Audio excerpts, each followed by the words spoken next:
യോഹന്നാന്റെ സുവിശേഷം 6-ാം അധ്യായം അതിൻ്റെ 5, 6 തിരുലിഖിതങ്ങൾ വചനം പറയും. യേശു കണ്ണുകൾ ഉയർത്തി ഒരു വലിയ ജനതതി തൻ്റെ അടുക്കിലേക്ക് വരുന്നത് കണ്ടു. അവൻ ഫിലിപ്പോസിനോട് ചോദിച്ചു, ഇവർക്ക് ഭക്ഷിക്കാൻ നാം എവിടെ നിന്ന് അപ്പം വാങ്ങും? 6-ാം തിരുലിഖിതം പറയുന്നു, അവനെ പരീക്ഷിക്കാനാണ് യേശു ഇങ്ങനെ ചോദിച്ചത്.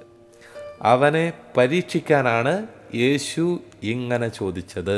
എവിടെയാണ് ഈ പരീക്ഷണം കിടക്കുന്നത്? വചനം പറയുന്നു, 5 അപ്പം വർദ്ധിപ്പിച്ച് 5000 പേർക്ക് കൊടുക്കുന്ന ആ വലിയൊരു അത്ഭുതത്തിൻ്റെ പിറകിലാണ് ഈ പരീക്ഷണത്തെ കൊണ്ട് സ്ഥാപിച്ചിരിക്കുന്നത്. പരീക്ഷണം കിടക്കുന്ന ഒരു സ്ഥലം എവിടെയാണ് നമ്മൾ പ്രത്യേകം ശ്രദ്ധിക്കണം. മനുഷ്യ ജീവിതത്തിലും പരീക്ഷണങ്ങൾ കിടക്കുന്ന സ്ഥലം ഇതുപോലെയാണ്. ഒരു വ്യക്തിയുടെ അല്ലെങ്കിൽ ഒരു കുടുംബത്തിൻ്റെ മേഖലയിൽ കർത്താവ് ഇടപെടുന്നതിന് മുൻപ്, കർത്താവിൻ്റെ ഒരു വലിയ അനുഗ്രഹം കടന്നു വരുന്നതിന് മുമ്പ് ആ കുടുംബം അല്ലെങ്കിൽ ആ ഒരു വ്യക്തി വലിയൊരു പരീക്ഷണത്തിലൂടെ കടന്നു പോയേക്കാം. ഒരു പരീക്ഷണത്തിനുള്ള സാധ്യത വളരെയേറെയാണ്. ഈ പരീക്ഷണം എന്തിനാണെന്ന് അറിയാമോ? നമ്മുടെ വിശ്വാസത്തിൻ്റെ ശക്തി എത്രമാത്രം ഉണ്ടെന്നറിയാനാണ്.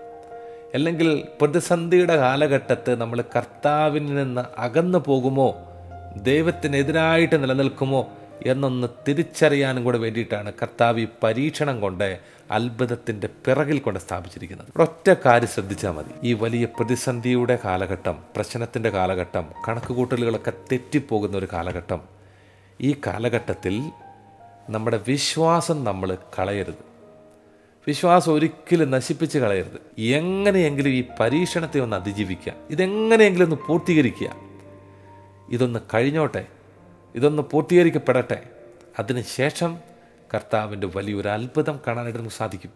വലിയൊരു ഇടപെടൽ കാണാനായിട്ട് സാധിക്കും. ഇവിടെ ഒരു വലിയ കൃപയ്ക്ക് വേണ്ടി പ്രാർത്ഥിക്കുക. കർത്താവെ, പ്രതിസന്ധിയുടെ കാലഘട്ടത്ത് നിന്നെ ഇട്ടിട്ട് പോകാൻ എന്നെ അനുവദിക്കരുതേ. ശിഷ്യന്മാരാരും അവിടുന്ന് ഓടിപ്പോയില്ല. വലിയ ജനക്കൂട്ടം കടന്നു വരുന്നത് കണ്ട് വലിയ പ്രശ്നമാണല്ലോ, വലിയ പ്രതിസന്ധിയാണല്ലോ, ഇവർക്കൊക്കെ എങ്ങനെ ഭക്ഷണം കൊടുക്കും എന്നുള്ള വലിയ ചിന്ത തലയിലിട്ട് പുകച്ച് അവരവിടുന്ന് ഓടിപ്പോയില്ല, തടി തപ്പിയില്ല. അവർ യേശുവിൻ്റെ കൂടെ നിന്നു, കർത്താവിൻ്റെ കൂടെ നിന്നു. ആ പ്രതിസന്ധിയെ അവർ അതിജീവിച്ചപ്പോൾ, ആ പ്രതിസന്ധി അങ്ങോട്ട് കഴിഞ്ഞപ്പോൾ കർത്താവിൻ്റെ വലിയൊരു അത്ഭുതം നേരിട്ട് കാണാനായിട്ട് അവർക്ക് സാധിച്ചു.